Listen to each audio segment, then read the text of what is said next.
Hey, Hello? Jamie. Oh, hello?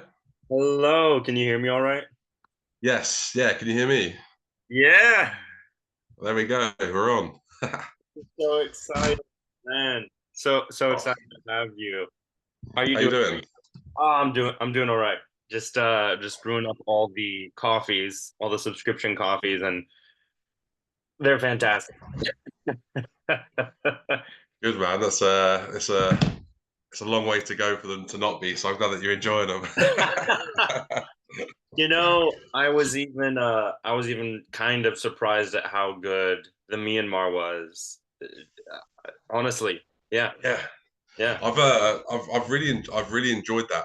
What I noticed though with that, I don't really, I guess every coffee is different, but the Myanmar and the 450 hour carbonic maceration that we've got, Yeah. both of them after like well, even like 5 to 6 weeks, that's when they like really opened out, and it was even like even Yeah. more amazing.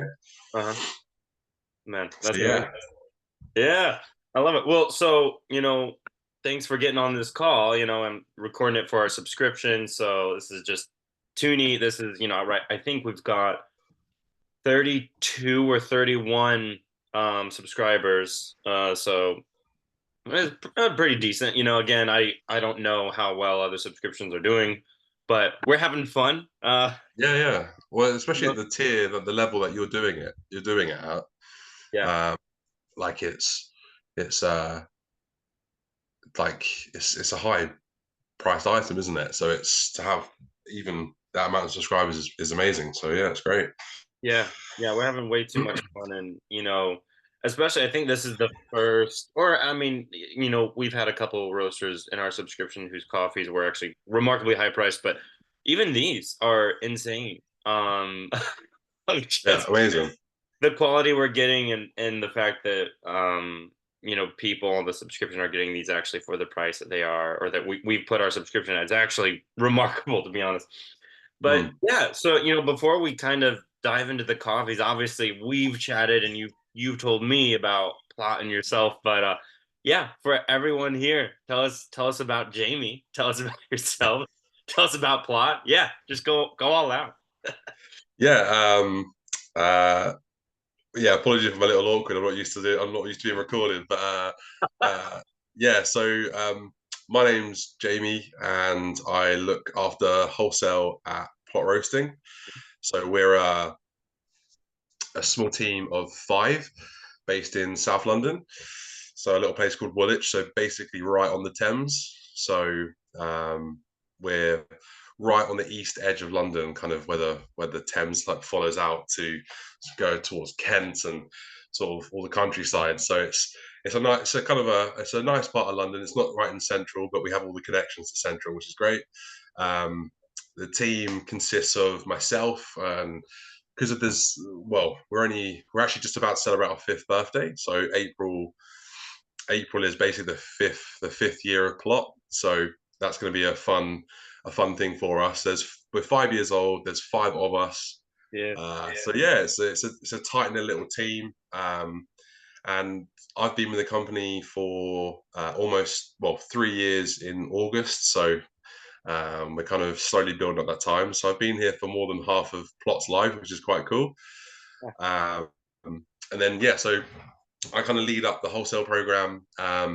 A lot of things with sort of some B2C, sort of e-commerce stuff, social media, newsletters, helping production if I need to. But the girls would admit I'm probably the slowest person when it comes to production, so I tend to kind of leave them to it. uh, and then yeah, you've got the founder of Plot, who's a guy called Matthew Orchard, who's an AST for the SCA. He's a Q grader. He's sort of he's helped start some pretty kind of noticeable and known sort of brands in London, like coffee roasteries, and then was like, I want to do my own thing. And Plot was born in 2019. So yeah, April 2019. So we were trading for about 7 months and the pandemic hit. So that was fun.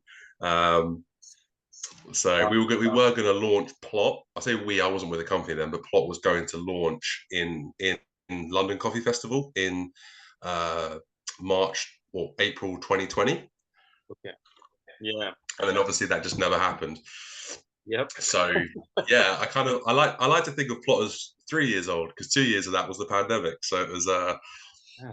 it's kind of it's a funny way to think about it. But yeah, so it's gone from strength to strength. So you've got Matthew, who obviously is the founder. He leads up. He's like the coffee green. He buys the green coffee. He's the one that's kind of predominantly goes to origin and spends time with people that we work with in Kenya, and in Ethiopia. He's been to India recently. He's doing a lot of work with the Institute of Coffee in India, which is really, really exciting.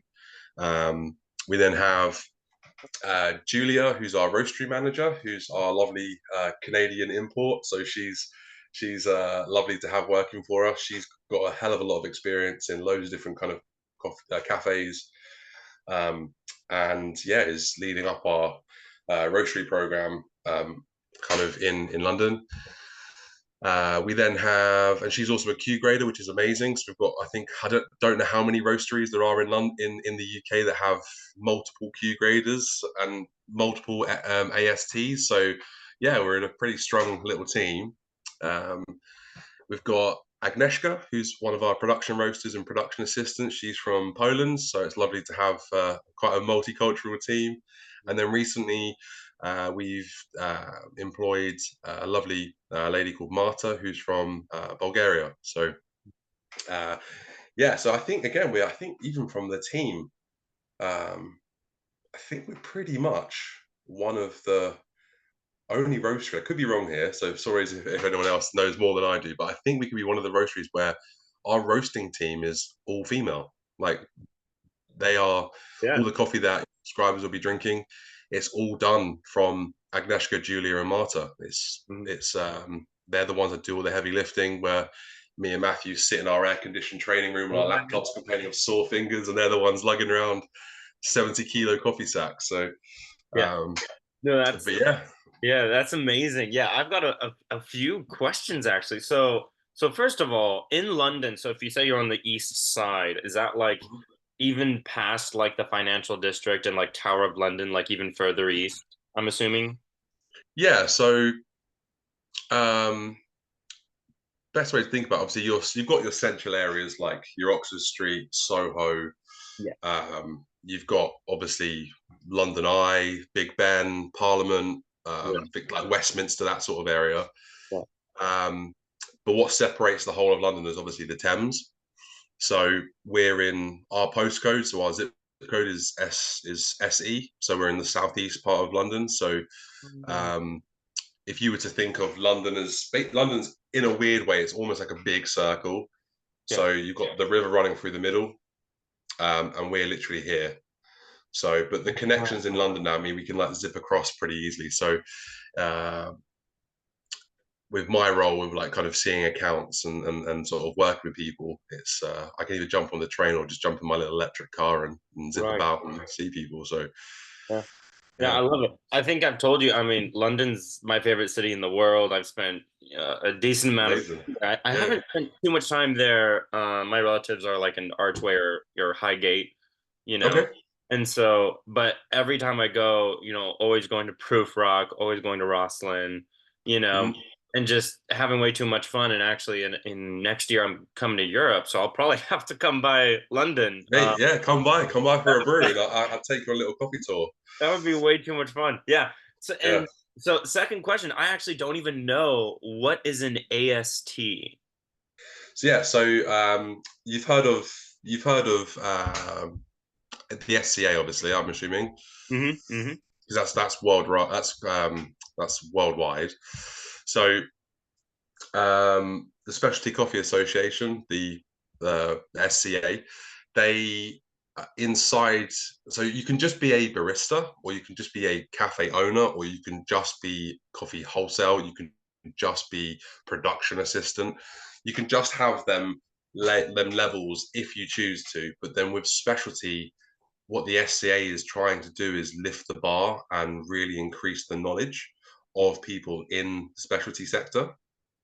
So with the SCA, you've got they're about to release a sixth training module. But at the moment, you've got the coffee green, so SCA green, green coffee. And inside this module, you've got 3 levels. You've got foundation, intermediate, and professional.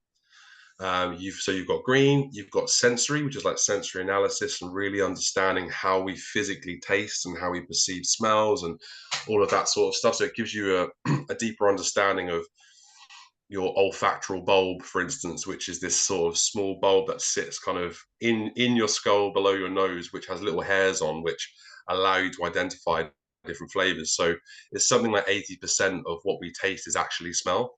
So aroma plays a massive part of the whole experience. Mm. And so you've got sensory, and again, that's foundation, intermediate, and professional. You've got brewing, which is really like a higher level of brewing, really understanding about agitation and turbulence and espresso extraction and understanding like refractometry. So what we are physically tasting in the cup. Mm. So, so with like a refractometer, you can actually. Sorry, oh, I'm sneezing a lot here. Here we go. Um, yeah, using like a refractometer is allowing us to measure strength and total extraction of a shot of espresso or of a filter, like a filter coffee. So giving baristas like deeper knowledge on that. So green, sensory, brewing, you've got barista, which is just your barista skills, like how to be really efficient, all that sort of stuff. And then you have roasting. And they are about to release a new one, which is for like engineer. God, it's taking me off in here. And then they're about to release a 6th module. So what an AST is basically an authorized trainer. Okay. So they are the ones in the SCA that have basically passed all their modules. Mm. Um, and all these modules and courses are they get more expensive the deeper you go. So Mm. foundation might be a couple of £100, a couple of $100, and then you go up to professional, which might be a 5-day course and might actually cost you close to $2, $3, $4,000. So it's a commitment basically to get the sort of the level of coffee professionals to a very high standard. So Matthew is an AST, so he teaches SCA. So he teaches brewing, roasting, green. And what's actually quite cool as well is in London we actually get a lot of other roasteries. You might even call them maybe slightly competitors of ours who are coming to us to do their SCA, Yeah. which is nice. And we're all about education and learning. So we're all like, if anyone wants to sign up to it, Matthew's biggest passion is education. Obviously coffee, but the education side of it as well is a big factor in who we are. So we are a specialty coffee roastery, but we are also an SCA school. So you can come and learn from us. No, that's absolutely amazing. And, even through kind of doing the subscription or even just on our own, it's really neat when like certain roasters we carry know of other roasters that we're carrying or whatnot. And so it's the neatest thing to kind of see that camaraderie to an extent, it's way too much fun. And we've even had, multiple like wholesalers that of roasters that we currently carry in our lineup, like recommend other ones that they're like, look, Yeah, all these guys are doing a great job. We're not the only ones. And that's kind of a neat thing that you guys get to be in a spot where you're not only educating and kind of bringing everyone to the same level in London, but you're also being able to chat with them and get to know them. And it's actually quite a unique spot you guys are in, to be honest. yeah. Yeah. It's we should be getting them to sign like an NDA or something, being like you can't, do you know what I mean, like a no compete clause.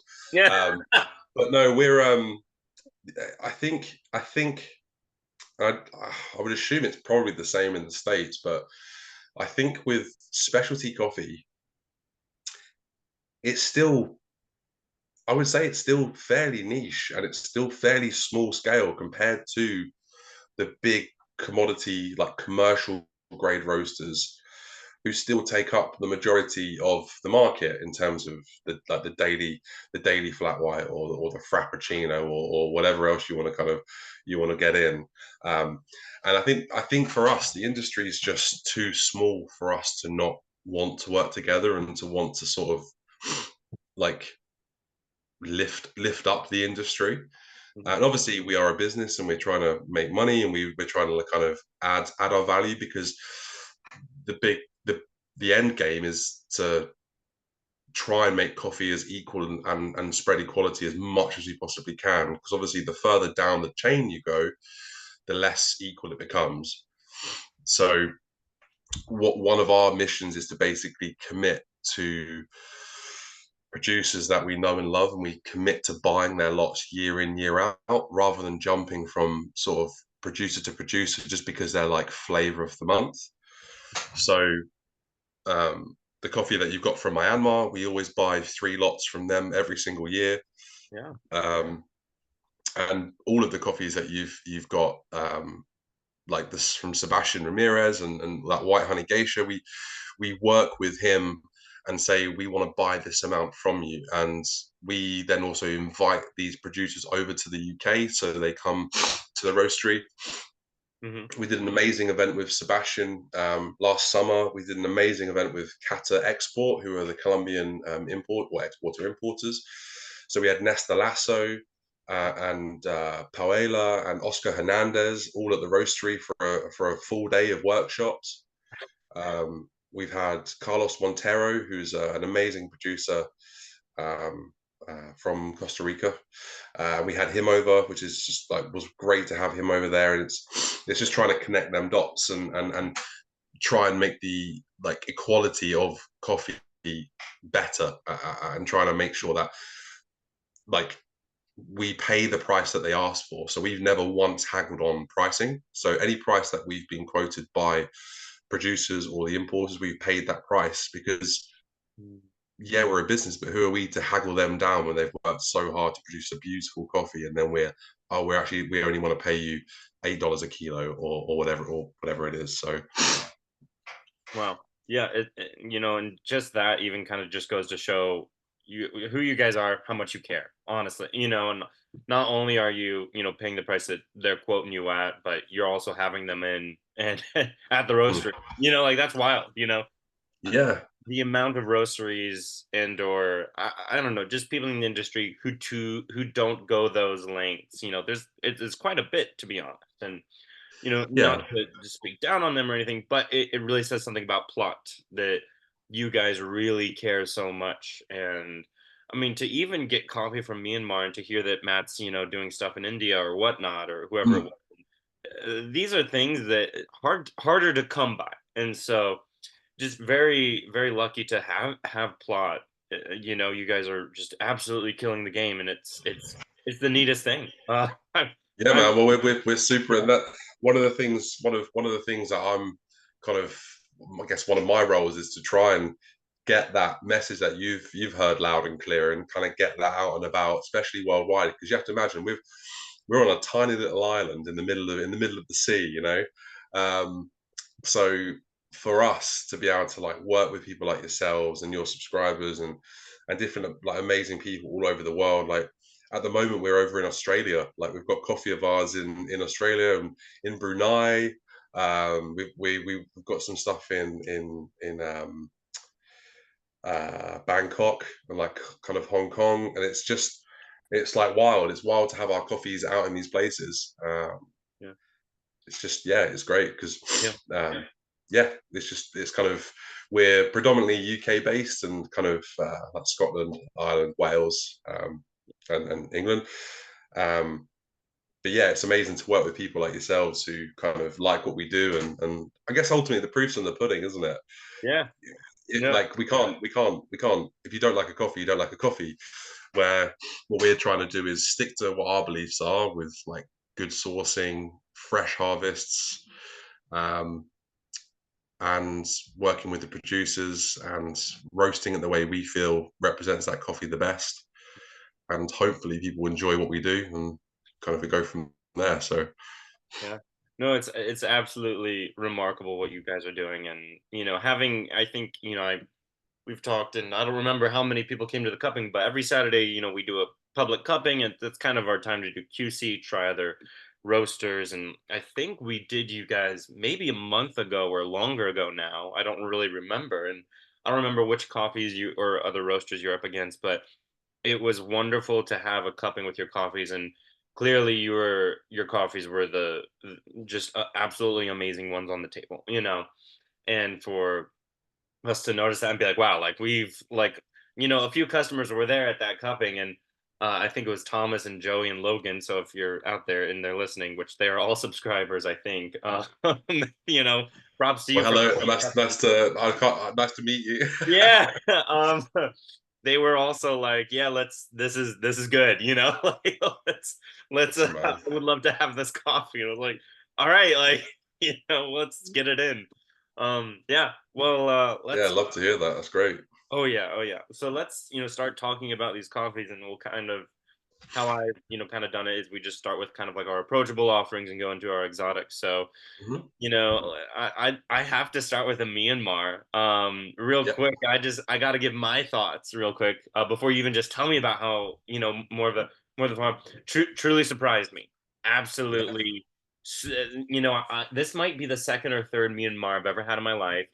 And we just had one from Obadiah that was remarkably good, very milk chocolatey, creamy.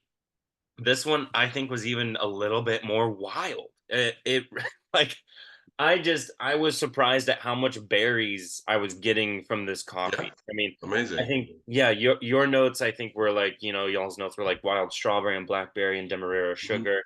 And I literally got the same notes. I threw in like gooseberry, just like lovely malacum phosphoric acidity, like a creamy texture. And I was just like, this is insane. Like for a Myanmar, I would have not thought it to be that, and especially Yeah, being a red catuai, that's is so good. So, for just brewing it at home, I just brewed it on the Commandante with like 16 or 12 clicks, I think, and 22 grams in, 330 out on the origami for like four pulses, and came out at like 315, 320. I could have even probably done a tad bit finer, but it was so good just for the first brew. I was yeah, genuinely amazing. like, yeah, I am actually amazed that this Myanmar is so good.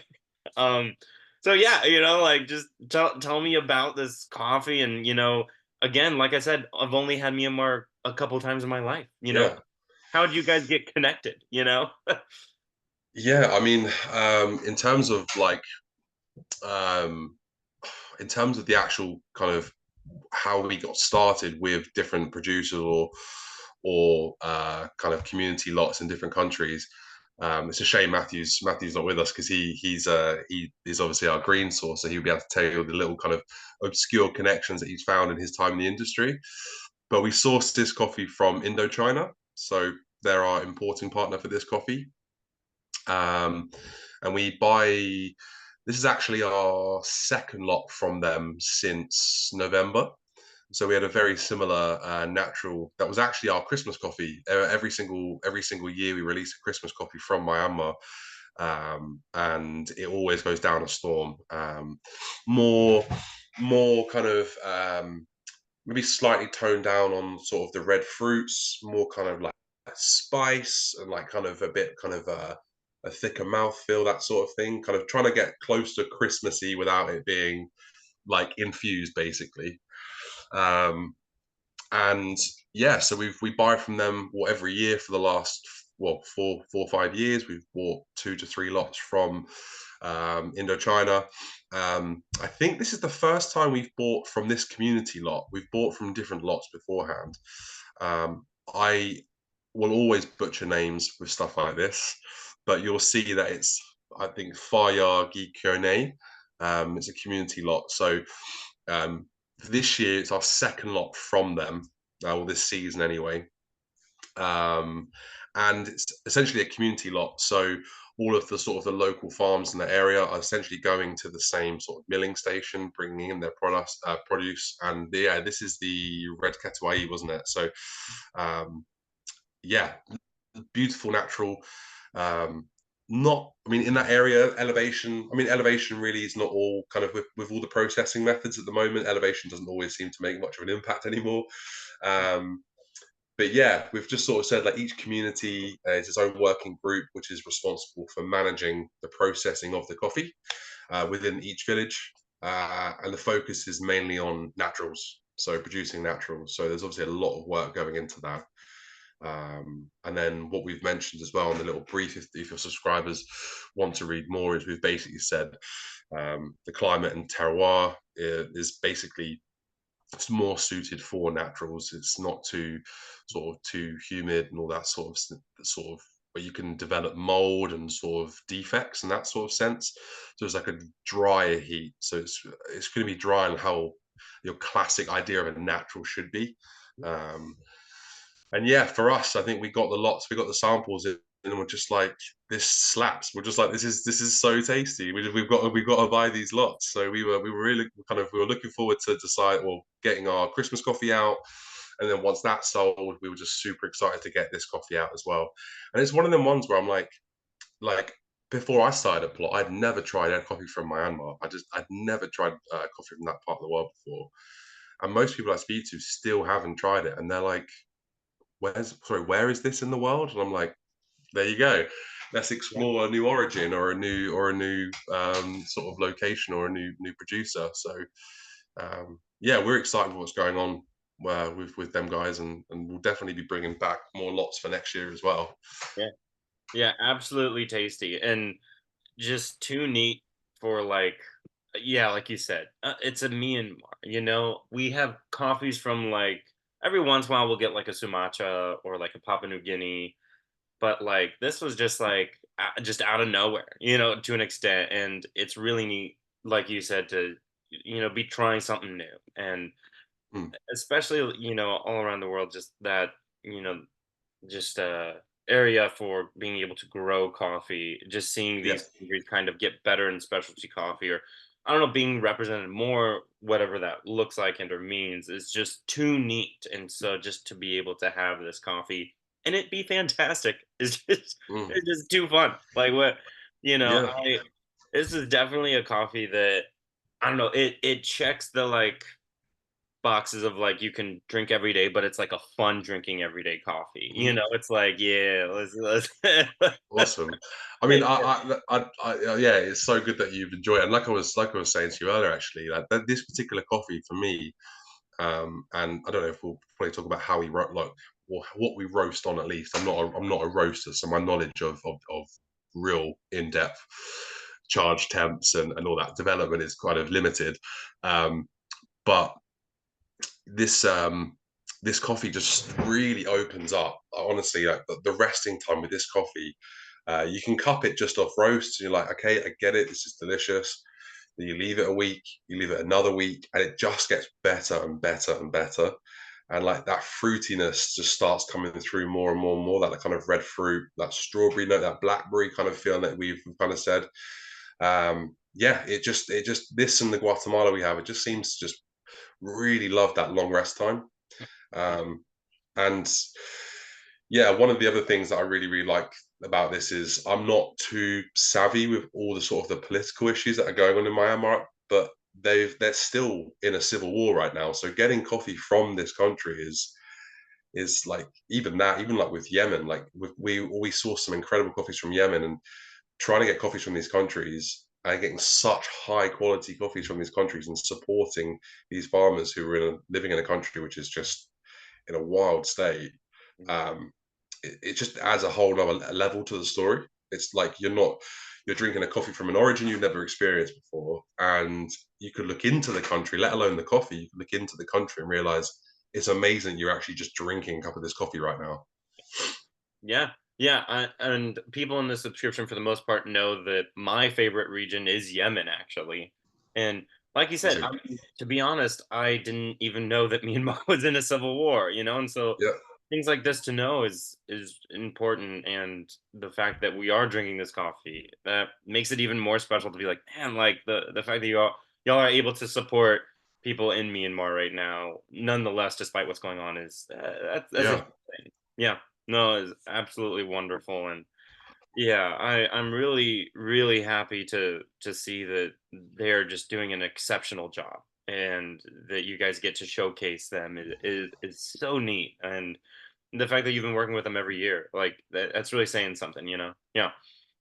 Yeah. Yeah, I'm just hoping your subscribers enjoy it. It's a beautiful coffee, so Oh man. hope they enjoy Oh, it's so good. Yeah. Don't- I can tell you they will. it. I love it. Well, so kind of moving on then to the Kenya. Yep. This um is just a very, very neat Kenya. And I don't remember how much I've told you, but basically, for most of us at Comet, we're not a big fan of Kenyas, mainly because they all have seemed to taste the same, per se. Mm. And which is funny, it used to be my favorite region in the world in regards to, growing coffee, and I really used to love it when I Did you first. get tired of that earthy tomato taste? Yeah, I got just a wee bit, we bit tired of it.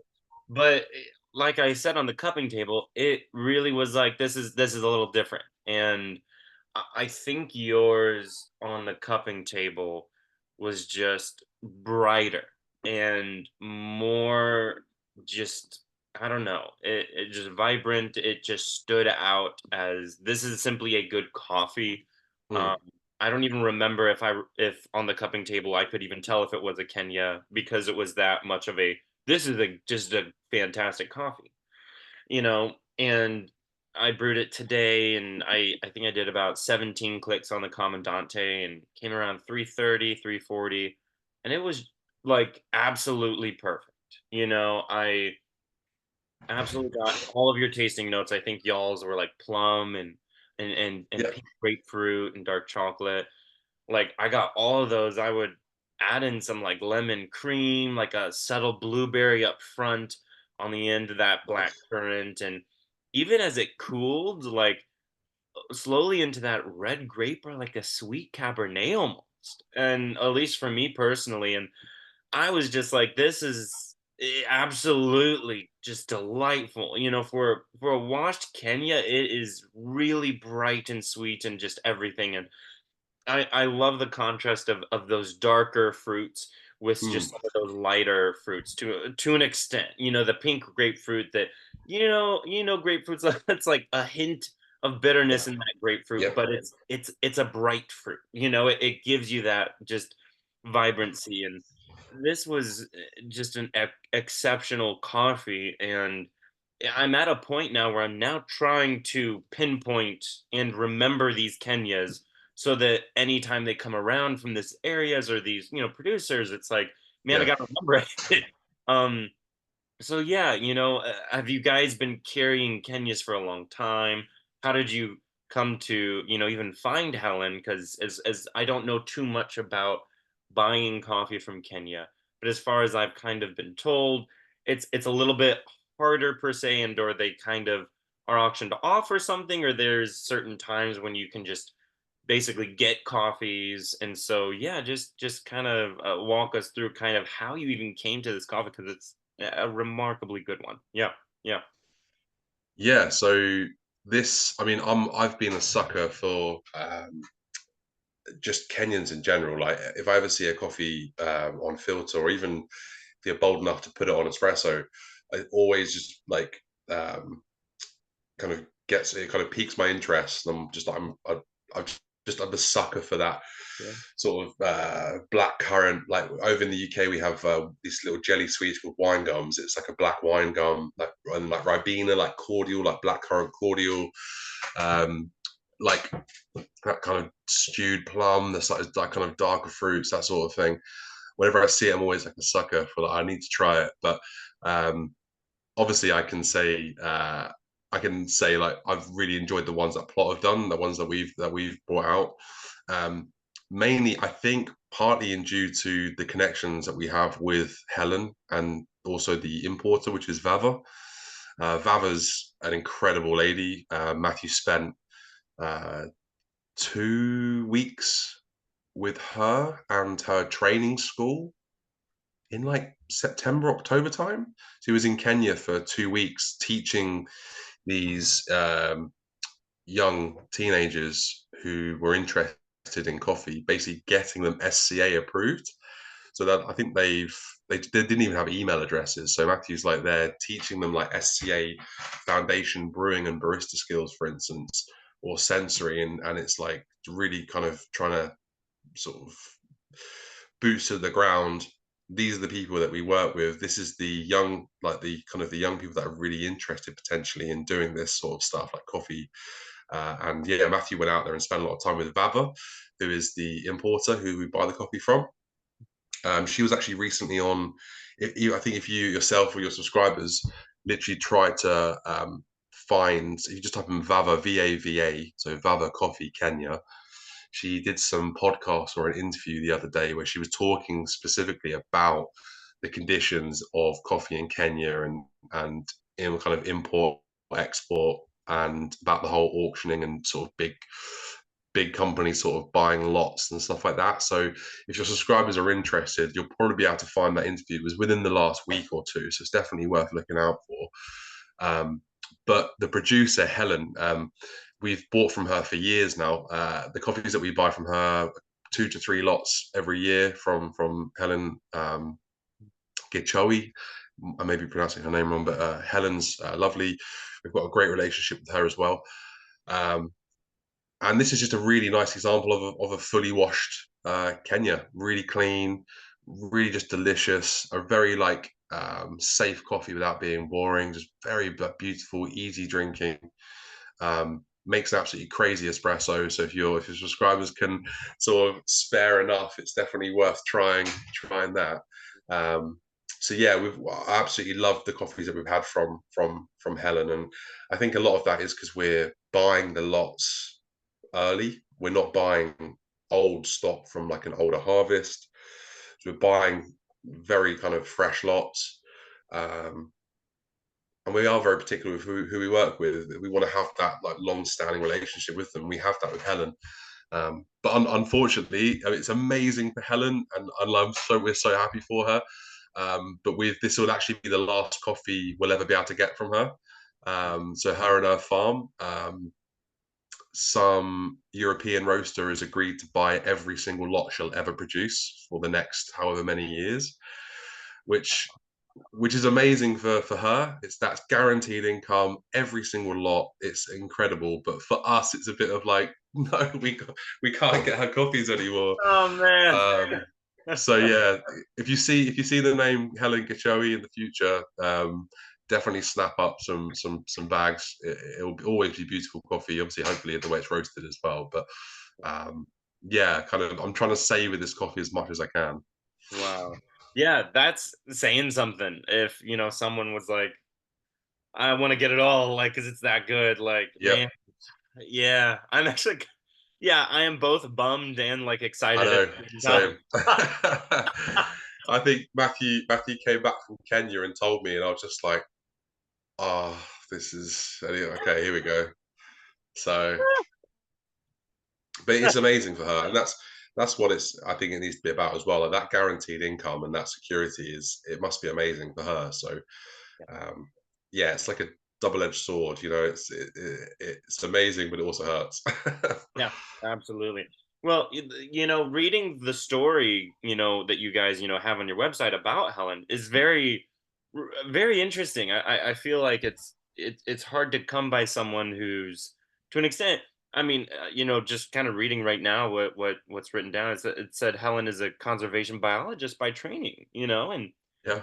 yeah, very interesting. That's Mhm. kind of her background and kind of having taken over the farm and that it's kind of an older-ish farm, but I guess wasn't used for a few years or something in between, and now she's kind of taken over. Is a really neat thing Yeah. to see kind of come back to life. I'm sure. Yeah. Yeah, well, herself and Vava, they're doing so much, and obviously women in coffee as well. It's a strong, amazing sort of story, and they're both doing a lot for the industry. So Vava is more on the side. I could be wrong here as well, but a big part of that is education and as fair wage as you can, and all that sort of stuff, and a fair price for the coffee. And Helen's, yeah, is a massive conservationist. She's kind of done stuff like just looking here, like it's like the head of the African Wildlife Foundation in the region. She's worked with different farmers and associations and sort of trying to kind of keep like it running, like keep things running and moving, and people being paid fairly, and looking after the environment they're in. Because obviously, a lot like we're very fortunate living in the Western world where we do, and other countries aren't so lucky, and yet we consume a lot of the products that come from these countries. So uh, yeah, it's amazing that you get such strong sort of people like Helen and Vava who are doing these sort of things. Yeah, especially in regards to education. Mm, That is a wonderful thing to see. yeah, Not only coffee producers and women, but hearing, Matt's gone down there and, chatting with teenagers and teaching them yeah, as things as, I mean, that's huge for the future, investing into, hopefully producers and or, just people who will work in the coffee sector is yeah, unreal how amazing that is. I mean, it's weird to think that sometimes, I mean, to an extent, I really don't know how true this is, but sometimes it feels like, and I guess this makes sense, but sometimes it feels like farmers and, kind of exporters and all that stuff that are more in tune with and are wanting to educate themselves in regards to coffee and how well they're doing it.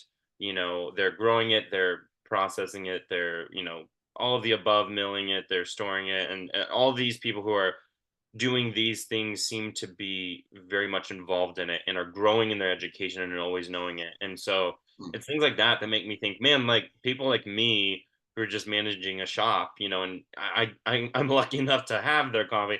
Like me and my baristas, we need to keep doing that. So it's such an encouragement to hear that it's not, just producers who are just like, yeah, we're just making some coffee and just here you go, and it happens to be good. yeah, It's the neatest thing to be able to continue to serve coffees of people who are remarkably passionate about it and are continually their education and getting better at it. And that, like, I'm literally like, we're so lucky. Like, but yeah. I the other day there was like 2 or 3 people who came in and they were like, Is the subscription in?" And I was like, "It's not in yet, but guys, it's gonna be unreal. Like, it's gonna be unreal, the coffees we're getting." And it's the neatest thing to be able to serve this Kenya from Helen and everyone, who's, helped out at Vava, and you guys who have roasted it so well is, again, I know this is just ridiculous, but we're way too excited. We're way too excited to be having your It's coffee. awesome, man. I love it. I know, and it's You get me hyped up. dude, well, it's unreal, and each roaster that we've worked with for a subscription, like you guys, and learning about these producers, it makes me and like almost as demanding to me in regards to I really want to work with you guys again or with these producers again or whatever of the Yeah, sort. It's just like this is just too good to like do a one-time thing, and that's what's just the neatest thing about oddly randomly kind of just doing this subscription is that we've oddly enough found so many roasters and producers that we're like, man, we've got to we've got to long term this. We've got to do something more. yeah. Uh, even yesterday when the coffee came in, one of our bakery lead, Aaron, saw the the like bag you sent us with, and he was like, Oh, dude. the little tote Yellow bag. tote bag, and he was like, "Dude, that is just like so pink." And I was like, "I know, I love it." Like, let's go. Just that Anyway, candy pink tote bag full of goodies. dude, what a fun time. Well, like we just it's too fun having your coffees just on the wall and telling people, "Oh yeah, that's our subscription coffee. You you should be subscribed."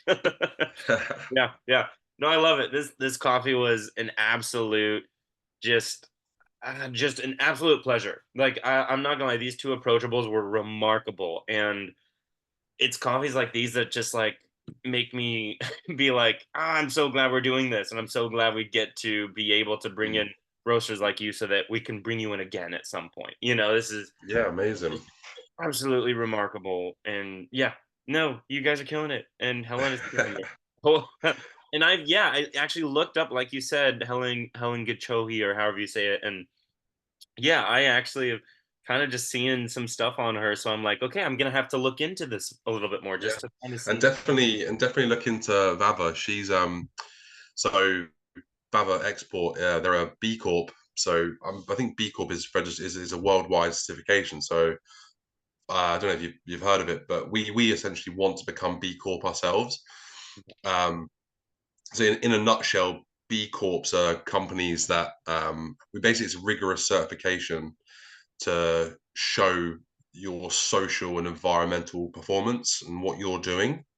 So you're rather than just say, "Oh, we're a ethically good business." It's like you're actually kind of people come and look at your how you work and what you do and what your best practices are, and you are stamped with the B Cert corporation stamp.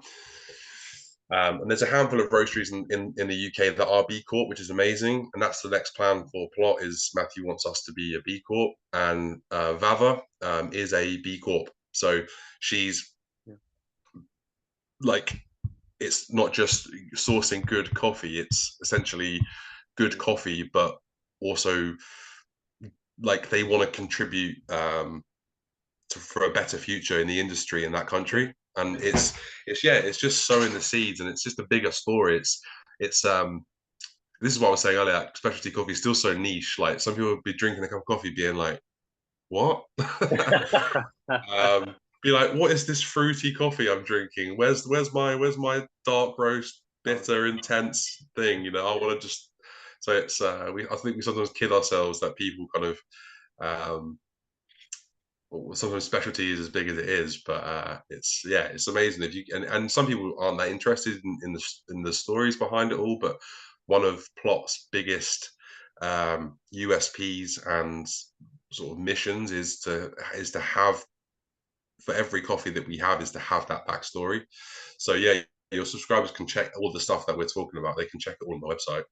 Every coffee has a section on cultivar, process, the backstory, and within reason, what we're trying to do as well is we're even talking about how much we're paying, uh, like in dollars, how much we're paying for the green, like per pound.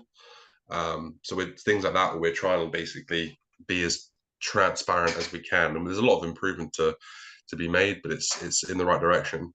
Mhm.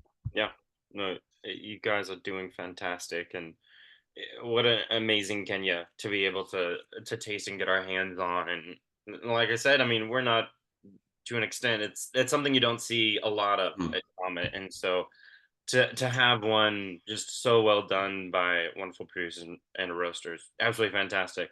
And so you mentioned this is a good one on espresso, so. y- It's I'm a sucker for a fun espresso. Like I just love, and also whenever I see a Kenya on espresso, which you very rarely see, you don't see many people doing Kenyas on espresso. And when you do, a lot of the time it can maybe be pulled not that well.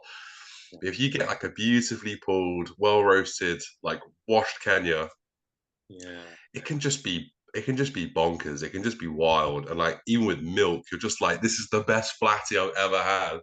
And it doesn't make sense. It doesn't compute in your brain that you're drinking something that's like black currant juice with milk, but right, it's just fun. It's just fun. It's and the way we roast, we definitely have um we never say that we're an omni roaster, but ultimately coffee is coffee, and as long as you're kind of confident enough and you're skilled enough, you could pull very light a very light filter roast at, let's say, 95, 96, 100 on the Agtron, like very, very light, basically.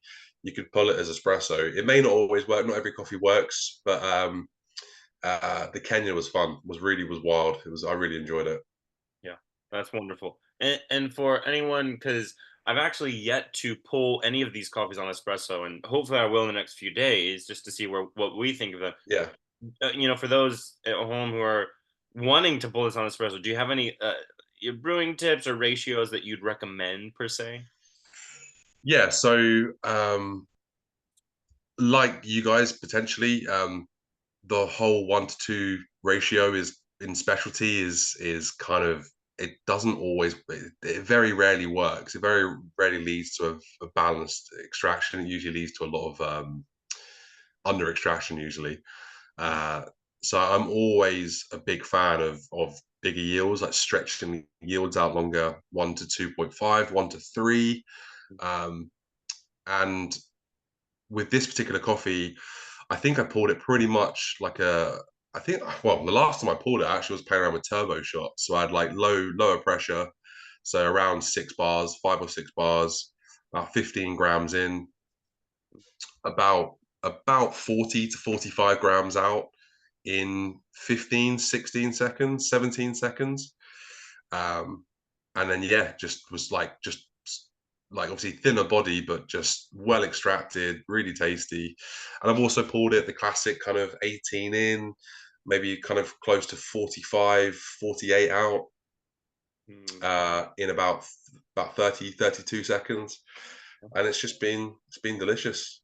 that's amazing. Um, yeah, our coffees kind of they like a longer extraction, and rightly so. Like I dare anyone of your subscribers or yourself to try and over extract these coffees. Like it's tough. It's really tough. Like it's you can push them. You can really push them before you start getting a lot of the undesirable flavors. So Yeah, no, it's a fun time, and we typically, yeah, do around 18 in, like 45 or so out, yeah, depending on, whatever it is. But usually our shots, at least for featured espressos, we've been pulling them on the EK. Oddly enough, it's been weird that we've kind of slowly switched over to it, just because it's kind of worked for us, honestly, just as a general rule. And I it's been a while since we've pulled a Kenya on espresso. I can't tell you the last time we have, so I'm really excited yeah, to. give it a go. Yeah, Yeah, if not tomorrow, definitely Saturday or Sunday, I'll be pulling it and just like sending out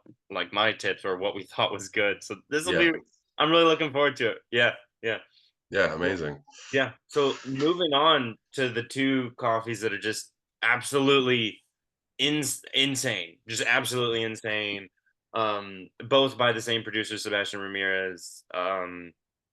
I I was just blown away.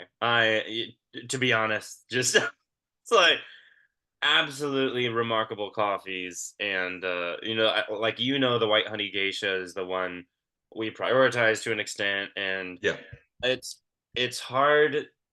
It's very hard to have a favorite, but I think the Cedar Bourbon for me might be my favorite. Which only I think 5 or 6 people got, who only get like both of the exotics, and so this was just a neat thing to be able to have a few people get. I think what might be the best one. I don't know. The white honey geisha was unreal. yeah. But before I get into just what I thought of both coffees, and let us know, how amazing Sebastian is. You mentioned have worked with him kind of a lot and Mhm. having him to the roastery. So yeah, just kind of walk us through how wonderful of a person he is and his work. Yeah. Yeah, I mean, straight off the bat, I'm trying to think of his name. Straight off the bat, Sebastian well, he's an amazing producer who's really started to kind of within the kind of the Colombian kind of heavy hitters of your Nesta Lassos, your Diego Bermudez, your Wilton Benitez. Sebastian is really starting to make a name for himself as well, which is amazing. Very high quality lots, and he weirdly enough looks just like Bradley Cooper. I don't know if you from The Hangover and from I mean, I'm sure we scrubs know who Bradley Cooper is, but he literally looks like Bradley Cooper. So it's always a bit surreal. Like, are you Bradley Cooper? And so he's an amazing clone producer. Um, Lovely guy. Kind of is producing a lot of coffees from his farm, where he's. Oh, you seen what he looks Yeah, like? I just looked up a picture of Bradley and him, and oddly enough, he does. That's so um, good.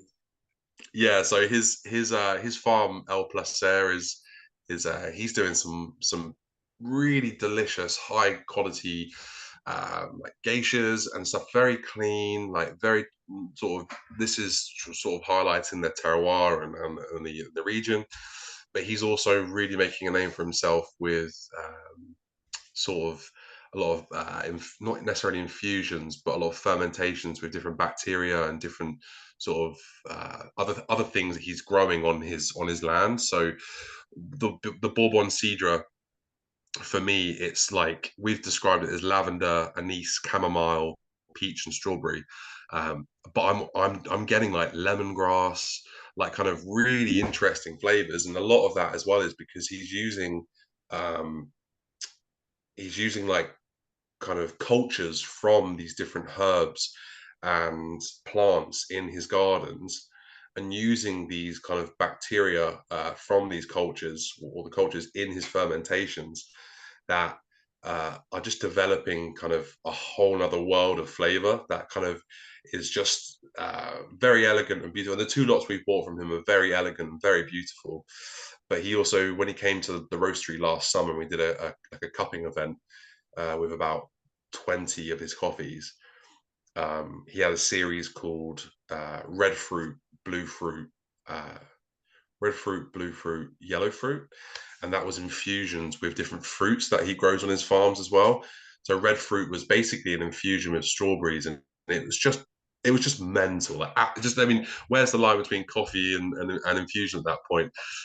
So we don't tend to buy them type of coffees in. We tend to buy his more kind of more subtle but just beautiful, delicious coffees.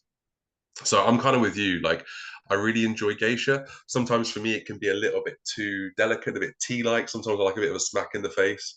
Um, but the white honey geisha is absolutely delicious. That's our newest icon, and over in the UK, that's what icon is our subscription. That's what we release every month to our UK subscribers, or you can just buy it. Um, and yeah, the Bourbon Cidre was well, we released it 3 months ago.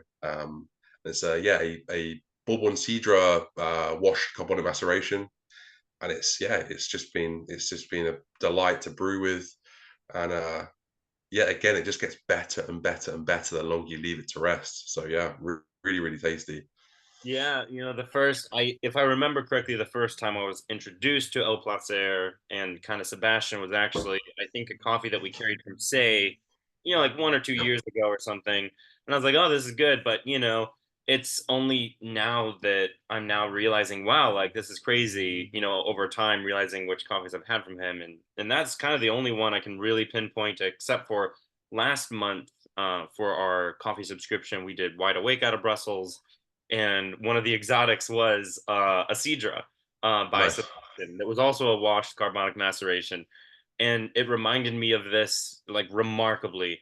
And it's really neat every time we get a roaster whose tasting notes we get like exactly. And this, it just continues on with this coffee too, like lavender, anise, chamomile, peach. Like I would throw in like an almost like remarkably like pinpointed cherry finish, throwing some cara cara orange in the middle, a watery, juicy mouthfeel. Like this coffee, like genuinely did kind of blow my mind. Like brewing it up this morning, I was just like, this is just one of the best coffees I've like had, already. Like it is unreal how complex it is in just different flavors of you getting florals or getting teas, you're getting those very fun fruits, you're getting those basic Mm. fruits that are so potent almost that it's just, I don't know, like this coffee just genuinely blew my mind. And I think this might be the first time I've ever had like a Cedra Bourbon together, and for people who, don't know, who are watching, as far as I remember, Cedra was kind of a variety of, correct me if I'm wrong, Jamie, but I think it was like a variety kind of found in Colombia that like genetically ended up being an Ethiopian heirloom or something along those lines. And, so it's Yeah, I mean yeah, the whole kind of backstory of whether it's a cultivar or like a variety is yeah, it's quite incestuous. It's so convoluted, and coffee's traveled so far, so wide around the planet, around Earth. It's in the coffee growing region. So yeah, it's kind of very. It is amazing when they kind of link back these varieties back to their sort of mainstay. But essentially, as far as we're aware, it's it's a mix between. I think technically the name is Bourbon Cidre, but they think the genetic sort of mix of Typica and Bourbon is what created Cidre. Um, so yeah, it's a lot kind of, and that can, I guess that can happen like naturally, or there can be some human involvement. Hence why a lot of the time you see we've said variety or if we say cultivar. So cultivar tends to be something that's had more of a human hand in development, rather than variety, which tends to be a little bit more kind of naturally occurring, kind of where it's like a Castillo or whatever it is like that. So Yeah, that's a wonderful way of putting it. And I thankfully the last month when we had the Cedra from Wide Awake for our subscription, I that one I had to grind like really fine to get everything out, and it was unreal. So I actually came in with that being like, because this is also at least somewhat Cedra, and this is from Sebastian, I'm gonna grind it fine and see what happens. And I did 20 grams in, which is kind of like our on pour over what we do for exotics, just to kind of help mitigate the price so we don't have to pay as much. 20 grams yeah, in, 100 grams out. And I did 11 clicks on the Commandante, and came out, the same thing, origami for pulses at 3 minutes 50 seconds or so, like right around that time frame, and just like so perfect, just absolutely, like we've done it, yeah, amazing. First time. we we've just got it. It's so good. Which sometimes I get lucky, and I just got lucky with this being that first coffee that I just did, and I was like, this is insane. I can't believe that I'm tasting such a coffee that is just so fun and in my face, but it's still like everywhere all Yeah, at once. Yeah. No, this I just genuinely, it's times like these that I'm like, we are so lucky to be having coffees like this and working with yeah, people like you. And and this is really like having these coffees again by Sebastian. I was like, wow, like, okay, like I am now starting to understand this is a great producer. He's doing fun stuff, and yeah, how to pay attention to him. yeah. Yeah, That's yeah, it. yeah, Especially from that region, like I was saying with Colombia. I mean, Colombia is partly because of the north and south. They're one of the very few uh, coffee producing countries where they can harvest for most of the year. mm, Um, so so that's there's probably reasons why they're sort of leading the way in experimental processes and fermentation and all that sort of stuff. Where a lot of these countries is one harvest and that's it done. It's all then about preparation for the next harvest. So yeah, Colombia they've got some real heavy hitters, and we've had some beautiful coffees from other Colombian producers. But Sebastian we're always super excited to buy from him. And like if I look at the list of, we've got a list of all the icons that we've bought in the past. So we're about to release our 40th. So it's the White Honey Geisha was number 39. We're about to release our 40th. Or next the first very month we do. Um, I can quickly, if I can, because we had some other incredible coffees from him, but my mind's gone blank for a second. yeah. Uh, let's see if I can find it.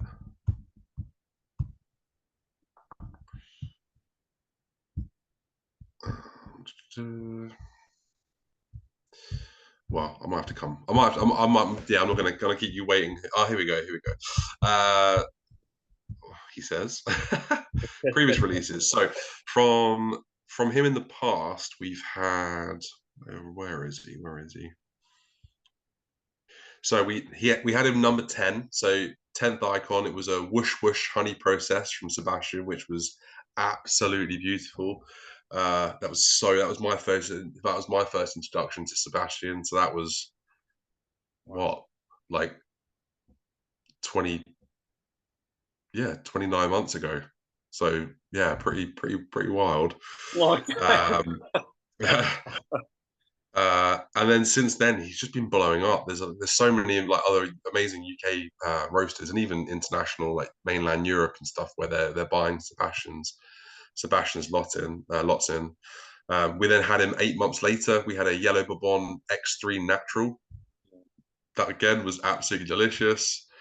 Um, and then yeah, we had the Cedra washed, and then the new white honey geisha. So yeah, every time we buy from him, we're always just like kind of rubbing our hands, like what's it gonna be? What's it gonna be? And it's Absolutely. always so hard because he send us. We obviously we buy from Maki Kuna, who's the importer, um, that we buy for Sebastian, and they always send us such amazing samples. It's always so tough to decide what we want to go for. Oh, absolutely. Well, it was too neat that, you guys ended up with a white honey geisha from him as well. Cause, JD from Wide Awake, right after we had done our subscription with him, he was like, dude, there's a white honey geisha from Sebastian coming that's unreal. And so when you were like, oh yeah, it's gonna be a white honey geisha, I was like, and I'm getting that. Yeah, Yeah. And I mean, same thing with this one. Like your tasting notes are remarkably spot on. I get honeysuckle on the end of the tasting notes, but up front, bergamot like immediately, just like so heavy forward in like such a pleasant way, to be honest. mm. Well, a random fun fact about me, I am not a big black tea person, but this this is unreal how like close it is to just actually tasting like bergamot, but in such a fun way. Like, Yeah. I always think of it as like a really high quality like Earl Grey tea, yeah, um, yeah, where it's like it's really floral, just really kind of. I associate kind of florality with like a slight. This is not a negative thing, but a slight like soapiness, and mhm, then but that's like my key that this is like a delicious floral, like kind of tea like coffee. Um, but like you, I kind of if I want black tea, I'll drink black tea. I don't want to drink coffee that's like full on black tea flavors. But that's why I think yeah, it's great that you picked up on the sort of the taste notes that we got from the cup and table. yeah, absolutely. I mean, even just the tangerine stone fruit. Like originally, I was like, yeah, I'd throw in some apricot. Like I'd almost even throw in some pear sweetness to an extent, and like even some peach. Like as just like Nice. absolutely delightful. The mouthfeel on this one, for me, is almost more different than anyone else because of, I guess, being a geisha. It's just more delicate and more just like, Mm, I don't know, just all the other ones are like remarkably fun and they're creamy, they're silky, but this one just seemed to be just more like, I don't know, it's just like effervescent almost. And just absolutely tasty. And it's very interesting to come across a white honey processed geisha. mm. And they're actually, I mean, I think a lot of people obviously who's doing our subscription actually know most of these processes, and there's a lot going on. We're talking about carbonic maceration, but real quick, why don't you kind of explain to an extent what a white honey process kind of is? Yeah. Yeah. So I'm just going to go with, let's say no one knows anything really quickly. The three main processes that have kind of been around for forever are natural, washed, and honey. Um, the best way I like to think about it is out of them three processes to go into each individual one and explain what makes a natural, what makes a wash, what makes a honey process can start getting a little bit kind of convoluted and complicated for people that are maybe not too confident on it. But for them three processes, I essentially think of it as what's had the most contact time with the fruit of the cherry. Mhm. It's the best way to think about it. So natural out of all three has had the most contact time with the fruit. Washed has had the least contact time with the fruit. And then you end up with honey, which is kind of in the middle, where like kind of all coffees are essentially taken back from the actual harvest, like the actual bushes, trees, whatever you want to call them. They're taken back to the main sort of hulling or like wet mill. They're all basically dumped into giant containers, which obviously the more dense ones sink. That's what we were after. We're after the high quality dense coffees, the cherries. They skim off the sort of the less dense that's used for whether it's like lower grade coffee or for different things around like that compost, all that sort of stuff.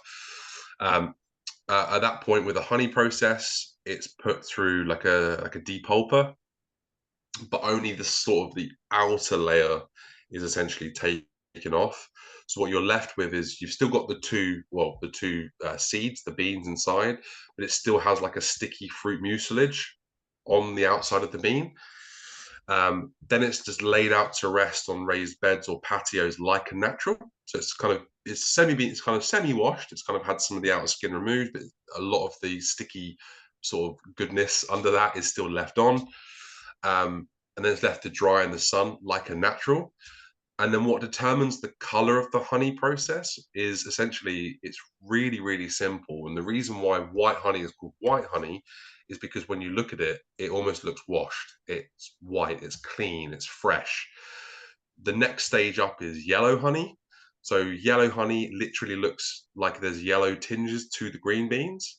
And then you have red honey, which is notes of like red, and then you have black honey, which basically is the sticky mucilage is really dried and fermented around these kind of coffee seeds. And the reason, essentially, how you get these different stages is how often the producers are raking and agitating the coffee beans. The less you move it, the less you agitate it, the more dark and fermented and dried out it gets. Hence why you're at the black end, the black honey end. The more you agitate it and rake it so it dries more evenly, you're in the white honey area, which white honey tends to be cleaner, more delicate, very like subtle. And the darker and darker it gets, the more bonkers and fermenty and just outrageous it can get. So yeah, honey process I would say is a mix of washed and natural, and it's essentially raked. How often it's raked and moved and agitated determines how what level of honey process it is. Yeah. No, that's actually that's a perfect way of putting it, and that's even funny enough. I'm just now realizing that. So we do a monthly newsletter to an extent, and in each newsletter that we do, we always kind of throw in some coffee knowledge to an extent. And this month we actually did processes, so I kind of forgot Nice. that this is kind of included ish, but it's honestly not as in depth as you just put it for the honey process. And it's actually oddly enough kind of a good time to even just hear about it because randomly at Comet we have a lot of honey processes right now, just kind of randomly. We've got, I think, Nice. yeah, it's just like randomly we've got like, a red honey, I think Katuai from like Fuglin, and from Kopi we have like one yellow honey and I think two red honeys from them. Nice. So it's just kind of funny that just randomly we happen to have like a somewhat decent amount of like, or at least more than usual honey Yeah. coffees. Um, and so it is really interesting that we happen to get one like this. And now that you're saying, the lighter the color to an extent, the more like it looks like washed, and to an extent it kind of is more towards that direction as Yeah. opposed to the other. And so now it's making me think, oh yeah, like these light, delicate tea notes and whatnot is making more sense to an extent. Yeah. If and obviously it's a geisha, so how much does it really matter, and or depend on which, if it's a variety under the process. I'm to an Yeah. extent unsure, but nonetheless, it's a unique coffee that we kind of get to have. We've obviously had geishas, in our subscription or whatnot, but a white honey one is a really neat one, and especially like you said, it's from Sebastian. Mm. We're really excited to have this, and this turned out remarkably well. And yeah, even brewing it this morning, I actually just did one brew, and I did 13 clicks on the Commandante, and it came out around 3:30. And I was like, this is a great place to start. I feel like I could have gone 12 or 11 clicks just to bring out a tad bit more and a little bit better of like an aftertaste, or more Mm. And lingering. that's still really fresh as well. That's the other side of it. You got to keep that in mind. It's only been out for oh 7 days, 6 days, so it's still very very fresh. So it's only going to get better and better, and that'll kind of explain why you might be able to like coarsen up still a little bit. So rather than try and fight the CO2 kind of coming out from it. So I'm dying. Yeah. No, this is an absolute crazy coffee, and it's just another month of just remarkable things from you guys. And I mean, like I said, having tasted these coffees, and even actually, I didn't even mention this. Whenever we did cup your coffees, there was one customer in particular who said, any chance on getting these, for retail? And I was like, I don't know, we'll see. And Yeah. oddly enough, tasting your coffees in some way or another, maybe before this year's out, like it's one of those where it's like you guys are just so great. Like we chatted before, it's like our values seem to be lining up, and we want to work long term with produce like roasters like you who are working amazingly well with these producers and all the above. And so I could not be more excited to have these coffees. For all of our Amazing. subscribers. Yeah, and for people, just kind of watching who are subscribing, we specifically got 1 kilo of this crazy coffee that Jamie talked me into, basically, called Thirst Trap, and I think we're gonna do it exclusively on featured espresso. Is most likely what we'll do this weekend, which is just too exciting. And just real quick, why don't you tell us about it, Jamie? So it's so I guess it's a we well, where do I even start?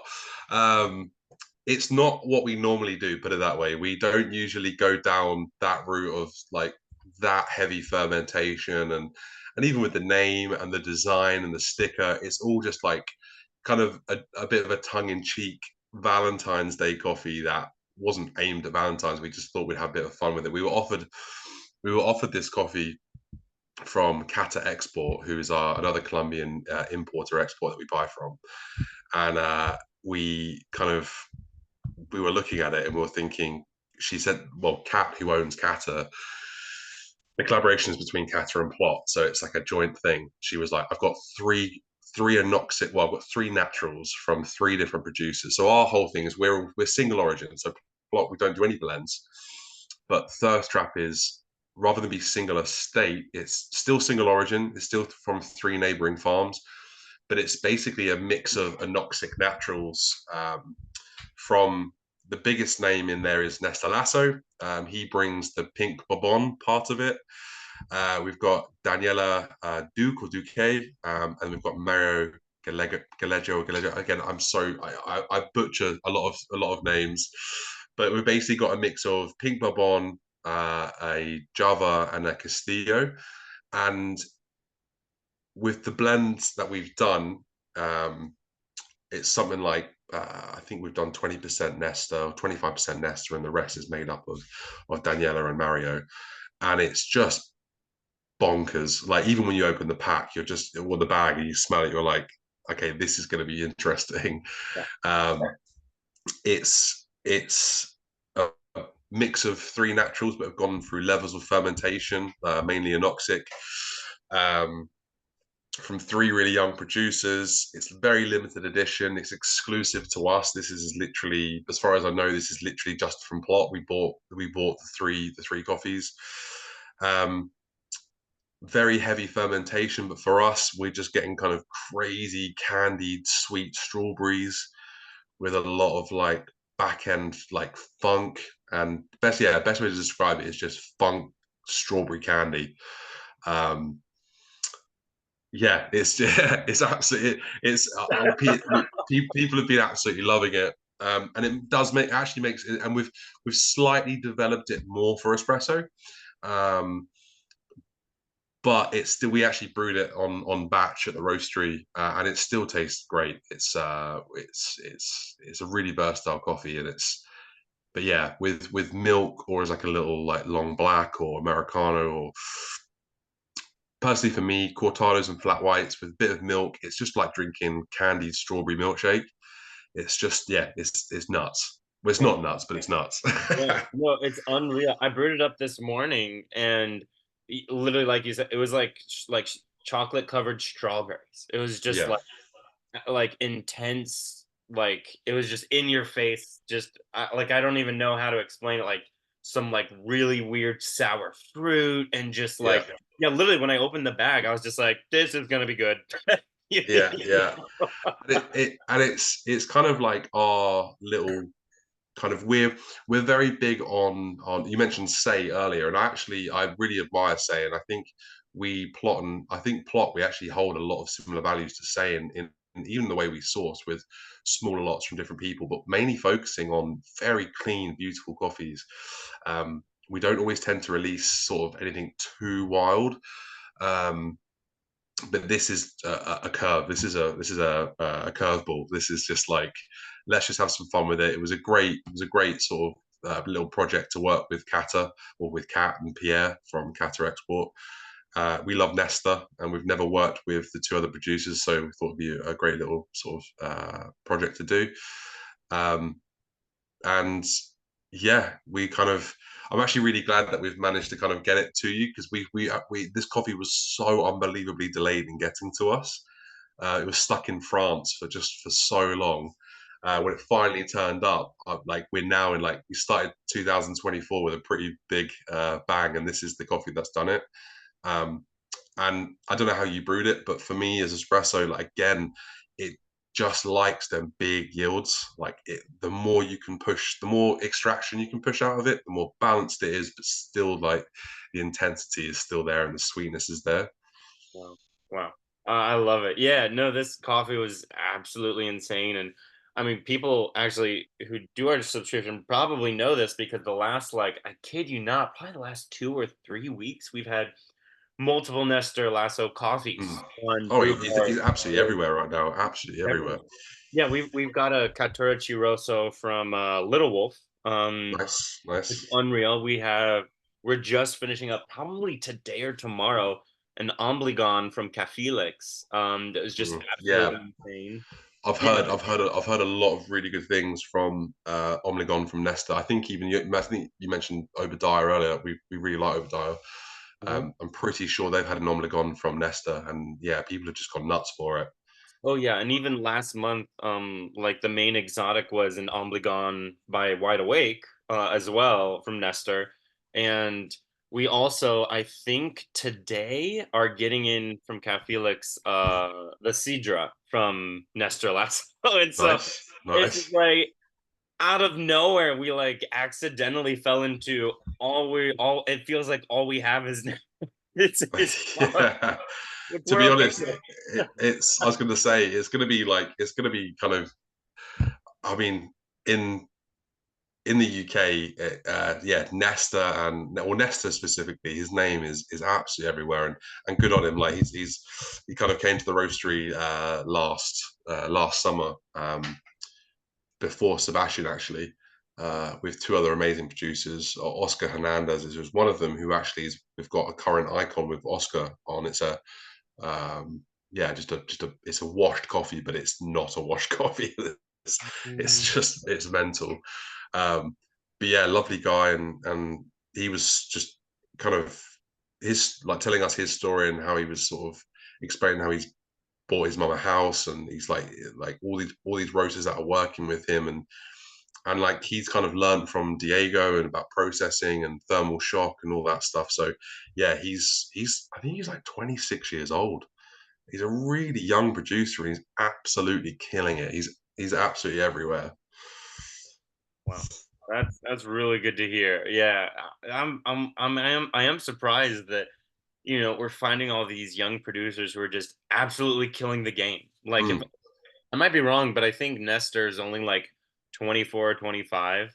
Or Yeah, this is it. This is what I'm saying. He's mid 20s. Yeah, he's like and you look at the coffee farmer world, like you being a coffee farmer, um, unless you're really growing high quality coffees and charging a premium, rightly so, you get a lot of coffee producers that are now in their late 50s and 60s that are looking to retire, and their kids they don't want to work in the fields. They don't want to do the production. They want to go to the big cities and learn um, sort of things that aren't what their father and like mother did, in the coffee farms. But having like young producers like Nesta and other people is great because they're the ones that are going to be taking the charge and leading the way. So yeah, yeah. No, it's the neatest thing, and I'm so glad to be able to be tasting these coffees from these producers, and mm, yeah, and it's the neatest thing. having people like you who are keep telling us about different other producers. You know, it was literally like Wide Awake who was like, dude, Sebastian Ramirez, he's the best. And I was like, okay, you know, I'll start paying attention. Now you guys are have him, and now you're getting hooked on other producers, and it's the neatest thing that like roasters like you have such good relationships with the producers is just Mm, so neat to see. And it's just like, man, like this is just too neat. We need to pay attention more too. mm. Yeah. No, I love it. Yeah, these coffees were just absolutely truly phenomenal. Yeah, like I said, we this is definitely making me want to get you guys in even more so, and so I'm so excited to see how we Yeah, can. man, we'd love to. We'd love to. Yeah, It's yeah. I looking forward to hopefully hearing some sort of feedback from your subscribers. I hope you all enjoy it, and it's yeah. Hopefully, you'll be able to try some more coffees from us in the future. yeah, yeah. Let's go. Well, you know, can't thank you enough. Part of me wants to keep going, but you know, I think an hour and a half is long enough for for. Yeah, I was gonna say it's half 12 for you right now, so Yeah, I mean, I've got to sort dinner out now. right? Yeah. So I love it. Well, can't thank you enough, Jamie. You guys are No, killing. my pleasure, man. Thank you for having me. Absolutely. Well, you have an amazing rest of your evening, and take care. Yeah. Yeah, you too, dude. Take care. See you later, mate. Yeah. All right, bye. Bye. Bye bye.